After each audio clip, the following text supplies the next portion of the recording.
Hey everyone, 11th standard के बच्चों, आपका 11th के कॉलेज का जो एडमिशन का फॉर्म था वो स्टार्ट हो गया था। 10 अप्रैल को स्टार्ट हुआ था, 10 अप्रैल। एंड रजिस्ट्रेशन करने की लास्ट डेट 30th अप्रैल है। ठीक है, तो काफी सारे बच्चों को स्कूल में बुलाया होगा भरने के लिए, रजिस्टर करने के लिए। अगर आपको नहीं बुलाया गया है, आपको नहीं पता कैसे करना है, तो यहाँ स्टेप बाय स्टेप सारी बातें बता दूंगा। प्लस आगे जाके आपको कौन से डॉक्यूमेंट्स लगेंगे, ओपन कैटेगरी वाले बच्चों को क्या लगेगा, जनरल कैटेगरी वालों को, या फिर आप SC ST OBC या माइनॉरिटी कोटा में आते हो तो आपको कौन से डॉक्यूमेंट्स लगेंगे, वो सारी सारी बातें यहाँ पे आपको फटाफट बता दूंगा। वीडियो अच्छा लगेगा लाइक करना, शेयर करना, सब्सक्राइब करना, चैनल को टारगेट रखते हैं 1000 लाइक्स का। अब ये जो वेबसाइट है इसकी लिंक आपको नीचे मिल जाएगी डिस्क्रिप्शन के अंदर, वहां से आप वेबसाइट पे जा सकते हो। वैसे महा FYJC एडमिशंस ये इसकी वेबसाइट होती है। ठीक है, नीचे आपको मिल जाएगी डिस्क्रिप्शन में। अब आपको सबसे पहले क्या करना है, स्टूडेंट रजिस्ट्रेशन के ऊपर जाना है। ठीक है बच्चों, यहां पे आप पढ़ सकते हो, देखो, the student registration process will begin from 10th April till 30th अप्रैल। तो आपको बेसिकली करना क्या है, रजिस्ट्रेशन करके रखना है। पूरा फॉर्म भरने की जरूरत नहीं है, लॉक करने की जरूरत नहीं है। अगर लॉक कर दिया तो भी कोई प्रॉब्लम नहीं है, फिर से अनलॉक हो जाता है फॉर्म। आपको समझ में आएगा मैं क्या बता रहा हूं। ठीक है, मेन आपको सिर्फ रजिस्ट्रेशन करके रखना है। चलिए, तो इसके अंदर क्या क्या आने वाला है। आपकी स्कूल कहां थी, महाराष्ट्र के अंदर थी या महाराष्ट्र के बाहर थी? अगर अंदर थी तो विद इन महाराष्ट्र स्टेट। फिर आप पहली बार दे रहे हो तो आप फ्रेशर पे जाओगे, रिपीट हो तो रिपीटर पे जाओगे, पहले फेल हो गए थे फिर से आपने दिया। ठीक है, फिर आपने कौन से बोर्ड का एग्जामिनेशन दिया, SSC के दिया जैसे हमारा महाराष्ट्र बोर्ड का होता है, या किसी और बोर्ड के बच्चे हैं जो अपने FYJC में एडमिशन लेना चाहते हैं तो वो भी आ सकते हैं, CBSE के बच्चे, ICSE के बच्चे। ठीक है, लेकिन जो हमने कौन सी एग्जाम दी थी, SSC बोर्ड की दी थी, तो अपन SSC के ऊपर क्लिक करेंगे। ठीक है, इतना 3 पॉइंट हो गया। फिर यहां पे मैंने एक स्टूडेंट का इंफॉर्मेशन फिल किया था, वो मैंने पूरा थोड़ा हटा दिया है ताकि कोई इंफॉर्मेशन लीक ना हो बच्चे की। लेकिन आपको क्या क्या करना है, एक आ गया आपका सीट नंबर, सीट नंबर डालो, मम्मी का नाम डालो, और बाद में वेरीफाई करो। वेरीफाई करने के बाद अपने आप year of examination and name of the applicant अपने आप आ जाएगा। ठीक है, तो आपने क्या करना है, लिख देता हूं इधर, सीट नंबर डालनी है, सीट नंबर, मदर का नेम डाला। ठीक है, और बाद में क्या करना है, वेरीफाई करना है, वेरीफाई नंबर। फिर बाकी थोड़ी डिटेल्स अपने आप आ जाएंगी। चलो, फिर ईमेल आईडी डालोगे और अपना मोबाइल नंबर डालोगे।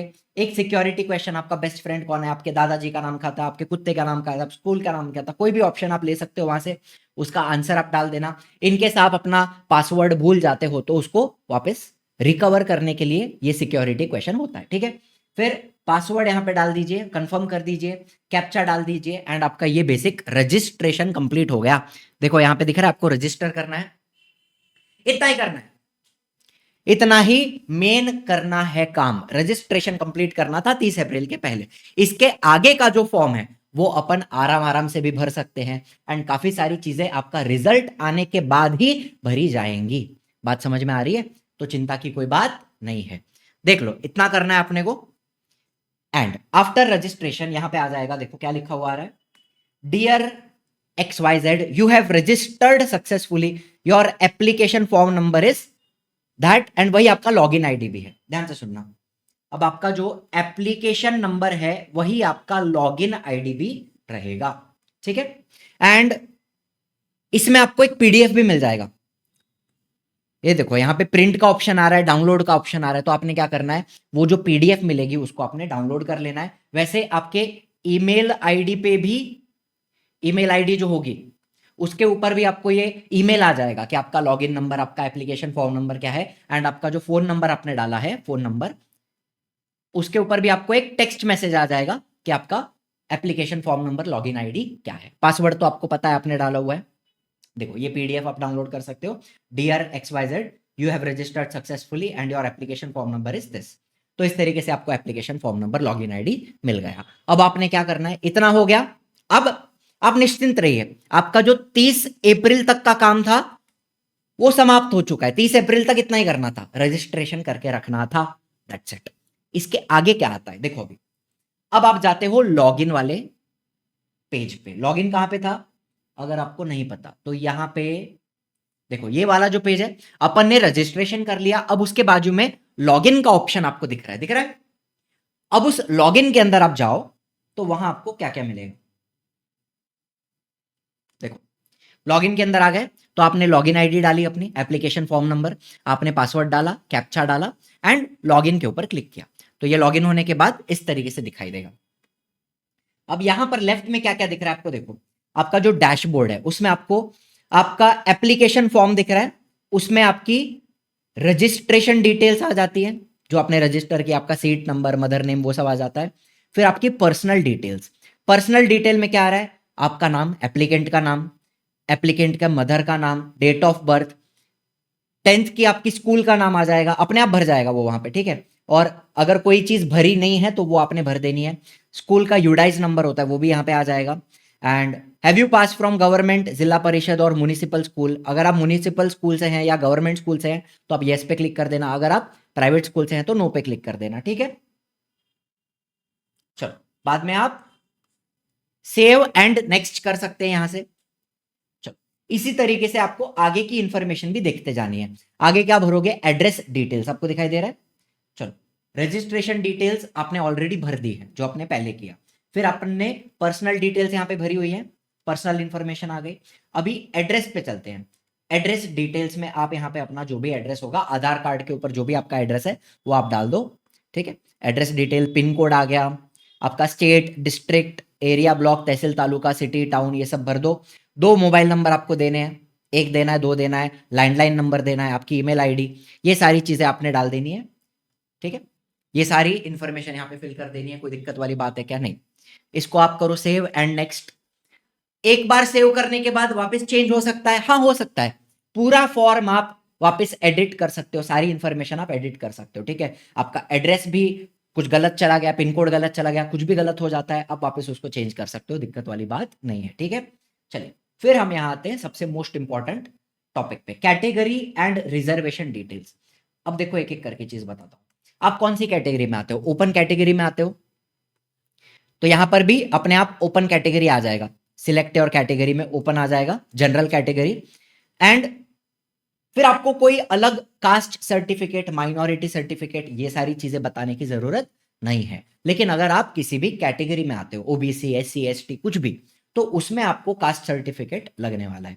अगर आपका कास्ट सर्टिफिकेट नहीं है आपके नाम का तो आपके पापा का भी चलेगा, ये भी बता देता हूं, ठीक है। सारी बातें ध्यान से सुन के जाना। एंड अगर कहीं पे अटकते भी हो तो डोंट वरी, आपके स्कूल के टीचर हैं वो भी आपकी हेल्प करेंगे, कोई दिक्कत वाली बात नहीं है, ठीक है। अब इसको फिल करते जाओ। Do you belong to handicap category, अगर आप आते हो तो यस पे डालना, अगर आप हैंडीकैप कैटेगरी में नहीं आते हो, हियरिंग डिसेबिलिटी वगैरह, तो नो पे डाल दो। क्या आप अर्थक्वेक या प्रोजेक्ट अफेक्टेड एरिया में रहते हो, ये आपको पता होगा। अगर आप अर्थक्वेक अफेक्टेड एरिया में हो तो यस डाल दो, अदरवाइज नो डाल दो। Has applicant parent been transfer to online process area, क्या आपके पेरेंट का कोई ट्रांसफर हुआ है ऑनलाइन प्रोसेस एरिया में, हुआ है तो यस डालना, नहीं हुआ है तो नो डाल देना। आपके ग्रैंड पेरेंट्स जो थे क्या वो फ्रीडम फाइटर थे, यस नो, मेरे तो नहीं थे। Does applicant parent belong to defence serviceman, ex serviceman, आपके मम्मी या पापा कोई डिफेंस में थे या फिर रिटायर्ड एक्स सर्विसमैन है, यस नो, मेरे नहीं थे। Does applicant belong to sports, आपका कोई स्पोर्ट्स में कोटा था या आपने मान लो स्टेट लेवल के लिए, डिस्ट्रिक्ट लेवल के लिए, नेशनल लेवल पे खेला था, आप स्पोर्ट्स कैटेगरी में आते हो, नहीं आते हो, मैं नहीं आता हूँ, ठीक है। If you are following under category of orphan, अगर आप ऑर्फन की कैटेगरी में आते हैं तो उसमें भी यस नो आप यहाँ पे कर सकते हैं, ठीक है। इतनी इंफॉर्मेशन आपने फिल कर देनी है, देख देख के आराम से, कोई दिक्कत नहीं है। कहीं पे आपको डिफिकल्टी आती है आप अपना आंसर चेंज भी कर सकते हो, जब तक आप एप्लीकेशन फॉर्म लॉक नहीं करते, देखो यहां पे दिख रहा है आपको, तब तक कोई दिक्कत नहीं है, आप अपने आंसर्स चेंज कर सकते हो। एंड लॉक अगर कर दिया तो भी अनलॉक हो जाता है, ठीक है। हमें पता है आप स्टूडेंट्स हो, गवर्नमेंट को पता है आप स्टूडेंट्स हो, बच्चे हो, पहली बार कर रहे हो, तो डेफिनेटली कहीं ना कहीं मिस्टेक्स होती है, कुछ भी हो सकता है। तो ये लॉक करने के बाद भी वो तुरंत अनलॉक हो जाता है, एक समय तक, जब तक आपका रिजल्ट वगैरह नहीं आ जाता तब तक आप इसको अनलॉक करके, आपको कुछ भी चेंजेस करने हैं, कुछ भी सही गलत करना है तो वो आप कर सकते हो, कोई भी प्रॉब्लम नहीं है, ठीक है। तो don't worry at all. Main तो 30 अप्रैल तक क्या करना था, सिर्फ रजिस्ट्रेशन करके रखना था जो मैंने अभी बताया, बाकी आगे की सारी इंफॉर्मेशन आप धीरे धीरे अपने हिसाब से डाल सकते हो, कोई भी प्रॉब्लम नहीं है, आप टीचर का हेल्प लो, स्कूल के वगैरह। अच्छा, इतना हो गया। अब अगर आप किसी कैटेगरी में आते हो तो उसमें क्या होगा, देखो यहाँ पे ये सारी कैटेगरीज आपको दिख रही हैं, scheduled caste, SC ST VGA VJA NTB NTC NTD OBC SBC SEBC, ऐसे अलग अलग कैटेगरीज हैं।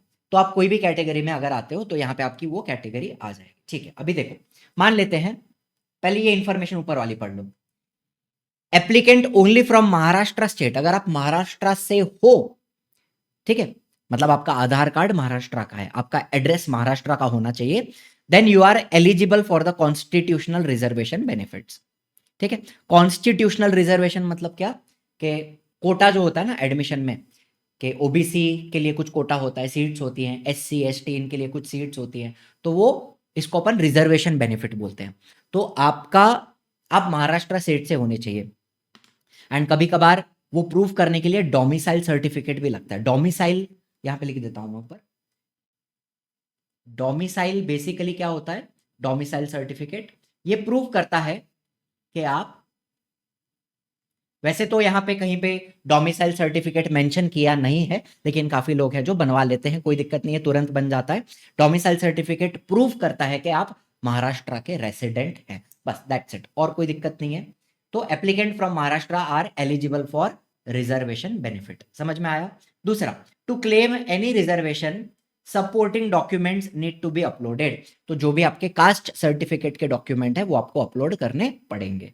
ठीक है, if applicant does not have self caste certificate, आपका खुद का अगर नहीं है तो आप आपके पापा का कास्ट सर्टिफिकेट अपलोड कर सकते हैं। ठीक है, for any other special reservation, कोई भी आपका अलग रिजर्वेशन है तो उसके जो भी डॉक्यूमेंट्स है वो आपको अपलोड करने पड़ेंगे डिपेंडिंग ऑन योर कैटेगरी। ठीक है, तो मान लो यहाँ पे फॉर एग्जाम्पल मैंने ओबीसी लिया हुआ है, तो ओबीसी में आपको एक और चीज लगेगी, या कोई SC ST कोई भी आप कैटेगरी में आते हो तो आपको यहाँ पे एक और चीज लगती है, इसका नाम है नॉन क्रीमी लेयर सर्टिफिकेट।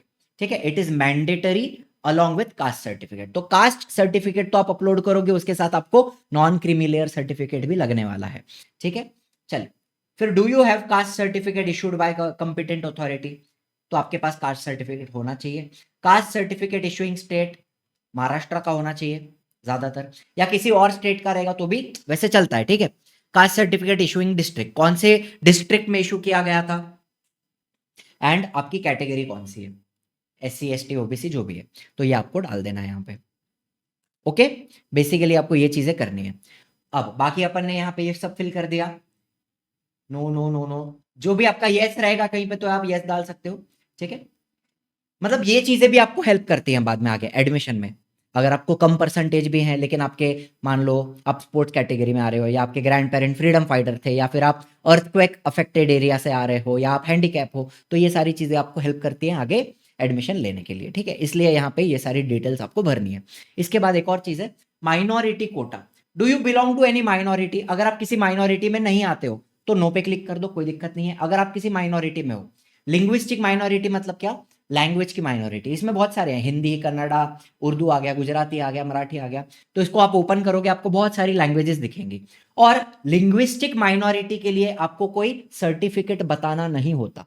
ठीक है, लेकिन अगर आप रिलीजियस माइनॉरिटी में जाते हो, जैसे जैन है या सिख है, तो वहां पे आपको आपका जो भी माइनॉरिटी सर्टिफिकेट होता है रिलीजियस माइनॉरिटी का, वो आपको दिखाना पड़ता है। ठीक है, इसके लिए सर्टिफिकेट लगता है, सर्टिफिकेट आपको आगे दिखाऊंगा मैं, सारी बातें समझ में आ जाएंगी।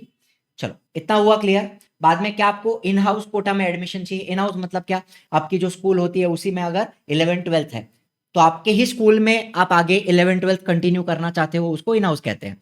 कि आप किसी दूसरे कॉलेज में जाना चाहते हो तो उसको, तो फिर नो पे डाल देना। ठीक है, आपके ही स्कूल में आपको नहीं जाना है 11th 12th में तो नो डाल देना, इन हाउस में नहीं जाना है आपको, किसी और कॉलेज में जाना है। अगर स्कूल में ही जाना है तो इन हाउस पे यस कर देना। ठीक है, समझ गई बात। अब कहाँ कहाँ सर्टिफिकेट लगेगा, आपको एक आपका लग जाएगा कास्ट सर्टिफिकेट, अगर आप किसी OBC SC ST कैटेगरी में आते हो तो कास्ट सर्टिफिकेट लग जाएगा, कास्ट सर्टिफिकेट। उसके साथ क्या क्या लग जाएगा आपको, नॉन क्रीमी लेयर सर्टिफिकेट लग जाएगा। ठीक है, ये दो चीजें लगेंगी। आपका कास्ट सर्टिफिकेट नहीं है, आपके पापा का भी चलेगा। फिर अगर आप माइनॉरिटी में आते हो तो रिलीजियस माइनॉरिटी के लिए सर्टिफिकेट लगेगा, रिलीजियस माइनॉरिटी। ठीक है, तो बेसिकली ये सर्टिफिकेट्स आपको लगेंगे फॉर योर एडमिशन। बात समझ में आई। अब यहां पे देखो, अभी 10th स्टैंडर्ड की मार्कशीट आपको मिली है, नहीं मिली, कोई दिक्कत नहीं है, अभी अपलोड करने की जरूरत नहीं है। जो भी स्टार मार्क्ड होते हैं ना, रेड स्टार जहां पे होता है, वो अभी अपलोड करना कंपलसरी है यहां पे। और बाकी सारी चीजें आप बाद में डाल दोगे या फिर एडमिशन के वक्त दिखाओगे तो भी चलेगा, कोई प्रॉब्लम नहीं। ठीक है, अब देखो 10th स्टैंडर्ड का मार्कशीट नहीं मिला है, स्कूल लिविंग सर्टिफिकेट अगर मिल गया है तो अपलोड कर देना उसका पीडीएफ बना के, अगर नहीं मिला है कोई बात नहीं। फिर ये जो अंडरटेकिंग है ना, ये एक मिनट किधर गया, ये वाली अंडरटेकिंग, इस पे लिख क्यों नहीं पा रहा हूं मैं, और यहां से आप उसका पीडीएफ डाउनलोड कर सकते हो अंडरटेकिंग का, ध्यान से सुनना।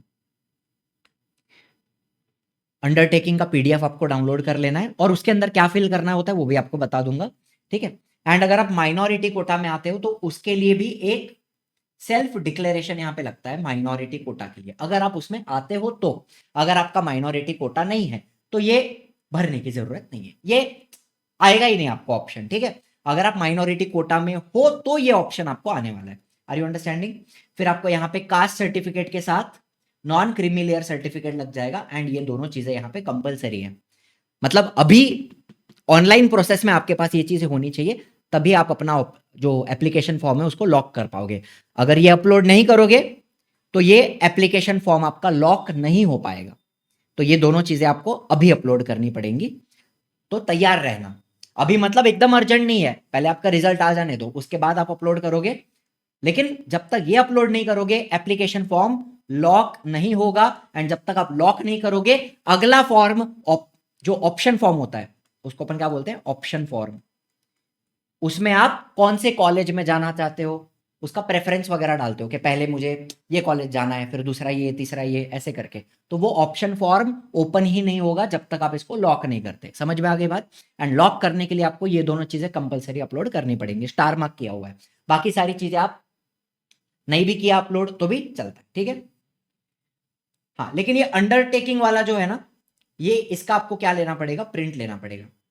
ये सारे बच्चों के लिए अभी आपको बताता हूं एक एक करके। ठीक है, चलो ये वाली है पहली अंडरटेकिंग, ये फॉर ऑल स्टूडेंट्स, ये सारे बच्चों को करना है। इसका आपने प्रिंट ले लेना है, इसका क्या करो, प्रिंट ले लो।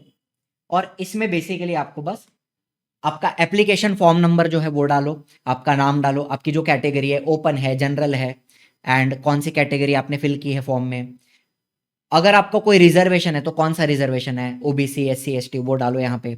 अगर आप माइनॉरिटी में आते हो तो उसकी रिलीजियस लिंग्विस्टिक माइनॉरिटी उसकी डिटेल यहाँ पे लिख दो, जो भी आपका है, गुजराती माइनॉरिटी है या हिंदी माइनॉरिटी, उर्दू माइनॉरिटी, जो भी है। फिर बाद में यहाँ पे लिख दो, I being an applicant student have submitted the application form for 11th admission eight, कौन से सिटी से आप आते हो वो सिटी का नाम लिख दो, to avail the benefit under. ठीक है, तो रिजर्वेशन के लिए जो डॉक्यूमेंट्स लगेंगे, caste certificate, non creamy layer, वो मैंने अपलोड कर दिया है। और बाकी के जो ये होंगे डॉक्यूमेंट्स, देखो यहाँ पे, to avail the benefit under reservation I have submitted or uploaded all the document which were available with me and I will submit rest of the document with original at the time of admission। ठीक है, तो admission के time पे भी आप बाकी के जो डॉक्यूमेंट्स है, जैसे आपकी मार्कशीट है, स्कूल लिविंग सर्टिफिकेट, ये आप बाद में दिखा सकते हो। यहां पर इस फॉर्म के अंदर आपको कास्ट सर्टिफिकेट और नॉन क्रीमी लेयर अपलोड करना पड़ेगा। ठीक है, बाद में देखो यहां पे आपको सिर्फ टिक करना है। स्कूल लिविंग सर्टिफिकेट क्या आपने अपलोड कर दिया, अपलोड कर दिया तो टिक करो, अपलोड कर दिया तो टिक करो, नहीं तो एक्स मारो, और बाद में सबमिट करोगे तो यहाँ पे ओके कर दो। बाकी रिमार्क वगैरह देने की कोई जरूरत नहीं है, इसको आप छोड़ दो। 10th का मार्कशीट अभी आपने अपलोड कर दिया तो ठीक है, नहीं किया कोई बात नहीं, बाद में दे देंगे। कास्ट सर्टिफिकेट ये आपको देना चाहिए। ठीक है, खुद का दिया है या पापा का, ये आपको बताना है। अगर आपने खुद का नहीं दिया बाद में दे देंगे, कोई बात नहीं। कास्ट सर्टिफिकेट पापा का आपको अभी लगेगा। ठीक है, जो कुछ भी है आपका या आपके पापा का आपको अभी लगने वाला है। ठीक है, फिर नॉन क्रीमी लेयर ये आपको लगेगा, डालना पड़ेगा आपको अभी। ठीक है, बाकी का कोई रिजर्वेशन डॉक्यूमेंट है तो वो, और माइनॉरिटी के लिए जो सेल्फ डिक्लेरेशन है वो। ठीक है, माइनॉरिटी का सेल्फ डिक्लेरेशन ये वाला होता है। तो जो भी बच्चे माइनॉरिटी में आते हैं, माइनॉरिटी कोटा में, तो इसका भी आपको क्या करना पड़ेगा, प्रिंट लेना पड़ेगा, प्रिंट लेके इसको भरना पड़ेगा। ठीक है, बाकी देखो इधर सिग्नेचर करनी है, पेरेंट की सिग्नेचर और उनका नाम, और बाद में देखो नीचे क्या लिखा है, kindly upload this undertaking on the website duly self signed produce for verification. ठीक है, तो ये वाला भरकर आपको अपलोड कर देना है। आपको भरने में कोई दिक्कत आती है तो आप आपके टीचर का हेल्प ले सकते हैं, टीचर आपको बता देंगे, कोई दिक्कत नहीं है। तो ये वाली चीज आपको करनी पड़ती है। और माइनॉरिटी कोटा में आपको ये वाला डिक्लेरेशन अपलोड करना पड़ेगा। अगर आप रिलीजियस माइनॉरिटी में आते हैं तो यहाँ पे आपको आपका रेलेवेंट डॉक्यूमेंट्स, जो भी आपका माइनॉरिटी सर्टिफिकेट है वो दिखाना पड़ता है। बुद्धिस्ट, क्रिश्चियन, जैन, मुस्लिम, जोरोएस्ट्रियन, सिख, तो ये रिलीजियस माइनॉरिटी में आते हैं। और लिंग्विस्टिक माइनॉरिटी में बंगाली, गुजराती, हिंदी, कोकनी, मारवाड़ी, उड़िया, पंजाबी, सिंधी, कन्नड़ा, तो ये सारे हैं। लिंग्विस्टिक माइनॉरिटी में सिर्फ आपको लिख देना है, सिर्फ इसको अपलोड करना है, बाकी कोई सर्टिफिकेट नहीं होता लिंग्विस्टिक माइनॉरिटी का। ठीक है बच्चों, चलो बाकी इसको भी, ये दोनों चीजें आपको जैसे आपकी रिक्वायरमेंट रहेगी इसको आपको अपलोड कर देना है। ठीक है, अगर आप ओपन कैटेगरी में आते हो तो फिर तो कोई दिक्कत ही नहीं है। ठीक है, ओपन कैटेगरी में फिर कास्ट सर्टिफिकेट भी नहीं चाहिए, क्रीमी लेयर सर्टिफिकेट भी नहीं चाहिए, दूसरा कोई डॉक्यूमेंट कुछ भी नहीं चाहिए, सीधा सीधा सिर्फ देखो यहां पे बता देता हूं। अगर आप ओपन कैटेगरी में हो, ओपन, तो आपको सिर्फ 3 चीजें करनी है। एक आपका 10th का मार्कशीट लगेगा, स्कूल लिविंग सर्टिफिकेट लगेगा, और ये जो पहली वाली अंडरटेकिंग है, पहली वाली अंडरटेकिंग, बस इतना ही लगेगा ओपन कैटेगरी के लिए। बाकी ये सब कुछ आपको नहीं करना है। समझ में आ गई बात? चलो इतना क्लियर हो गया क्या क्या करना है।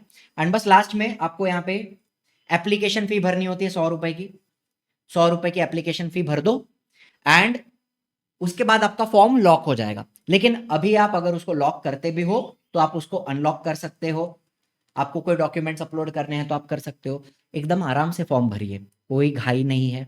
कोई भी डाउट कहीं पे आता है तो आप अपने टीचर को, मोस्टली ये सारी चीजें भरने के लिए आपको टीचर हेल्प करेंगे।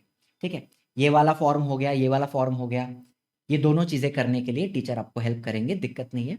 बेसिकली आई होप समझ में तो आपको आ गया, माइनॉरिटी कोटा के लिए इसकी जरूरत है, इस वाले फॉर्म की, अदरवाइज जरूरत नहीं है। बाकी ये वाला जो पहला फॉर्म है वो सारे स्टूडेंट्स के लिए, ऑल स्टूडेंट्स के लिए, और उसमें भी बस आपको डिक्लेयर करना है आपने अभी क्या अपलोड किया, बाद में क्या अपलोड करोगे, दैट्स इट। कोई दिक्कत वाली बात है? ठीक है, चलिए तो बस I hope this helped you in a way, आपको समझ में आया क्या क्या लगेगा क्या नहीं लगेगा। एंड फिर धीरे धीरे आप फॉर्म भरिए, कोई घाई मत करना। एंड लॉक कर दिया तो भी वो अनलॉक हो जाएगा, एंड आपका रिजल्ट जल्दी आएगा, अराउंड 9-10 मई, मतलब समझ लो ना 1 से 10 मई के बीच में आपका रिजल्ट आने की संभावना है। उसके थोड़ा आगे भी जा सकता है, 11-12 तारीख भी हो सकती है, लेकिन ज्यादातर 1 से 10 मई के बीच में आपका रिजल्ट आ जाएगा। ठीक है, चलिए thank you so much for watching, I hope this helped. And बाकी आपका आपका जैसा जैसा इंफॉर्मेशन है आप इसको धीरे धीरे भरिए आराम से, कोई दिक्कत मत है, टेंशन मत लेना, आराम से हो जाएगा। ठीक है, thank you so much, I will see you in the next one. Tata bye bye, जय हिंद, जय महाराष्ट्र।